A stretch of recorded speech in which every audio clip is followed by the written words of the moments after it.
Okay, this is the next recording related to accountability video updates. This is about four lenses. It's self-explanatory as we move forward here. The background, let me get a little more background. Years ago, I went to a fundraising workshop several days, at least 2 days, I'm sure. Maybe it was a long thing. It took home a big 3-ring binder, went over a lot of things about fundraising. But this is the one thing that stuck with me all these years, is that the donors look at the people they're giving to through basically four lenses. And they essentially see the person through one, maybe two, but hardly ever three, and barely never four lenses. And a lens, it will explain here in a moment, which is important. And again, part of my audience here, currently in the future, is church planters, missionaries, people want to start online parachurch organizations or nonprofits on the secular side, and this is applicable for them. It's really, really helpful, and particularly when you're going online, because in online world you can create a different way to communicate with people according to how they want to hear from you. And through opt-ins, so they can opt in to get your weekly, monthly, or quarterly update, your annual report, your podcasts, or whatever it might be, and let them self-select, and that'll be evident here as we move along. One way that donors see those that they give to is as a family, and a way to say that is it's like, oh yeah, I know Joe and Jane, and they're over there in the poor mission field, and they give me these little updates about their their kind of Asian foods and the kinds of cultural shock they're going through, and their kids going to school, and now they got a little kitty cat, and domestic kinds of things you tell your extended family on the other side of the country, kind of family updates kinds of stuff, you know, holidays, Christmas, birthdays, and that's fine. There's nothing wrong, bad, or the matter with that. And so the frequency, what you say, and how you say it, and what they want, and then we'll see lots of pictures and that kind of stuff. That's fine. I don't want to discount or discredit that. That's wonderful.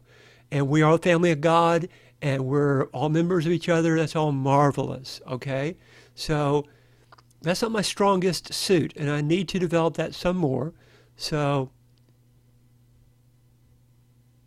but the next way they see you is a friend. What friend is kind of like, oh, there's Sam, and he finished language training school, and now he's been on assignment for a couple of years in that remote location of that former Soviet Republic, and he's adapting to the different kind of climates. Really cold there, and the food's kind of peculiar, and he's learning the native language, and also he's struggling with his teammates to write the New Testament in this language that never had a testament, and his allergies. He's never been around such a high altitude. He has some allergy troubles there. They have cedar and spruce up there. Never had been around that before, so he's struggling with that. And he's in his prayer life. He talks about he goes on long walks in the mountains and the hills, and how refreshing that is. So that's more like his inner world, and it's kind of like what you would tell a buddy if you could go on a long walk on the beach, or go on a big a road trip with somebody, that kind of more intimate, personal stuff. So how do you share that, and what is that kind of stuff? Now, I'm pretty strong in that area.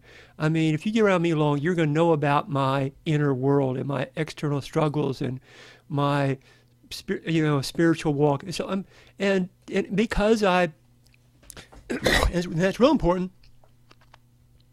for soliciting prayers. I found over the years is the more people know about your inner world, particularly intercessors, the better they'll pray.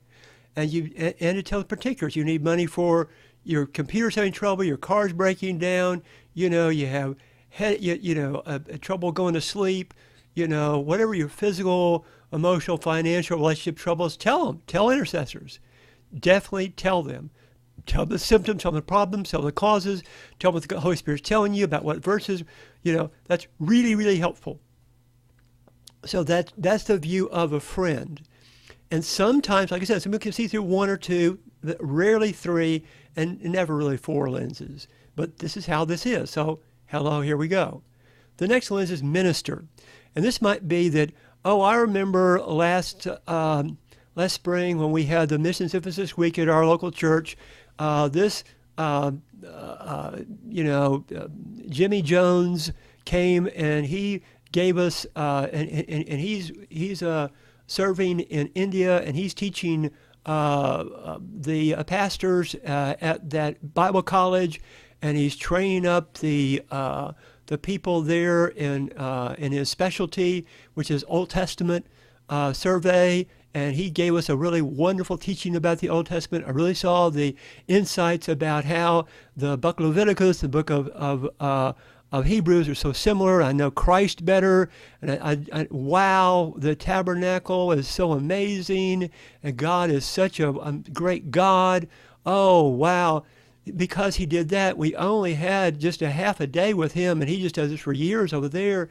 Wow, I'm glad to send my, $10 a month to them, and when I'm looking forward to when I get my tax refund check, I'm going to be sure to send $50 to help him get this new software package he says will help him to do his job better.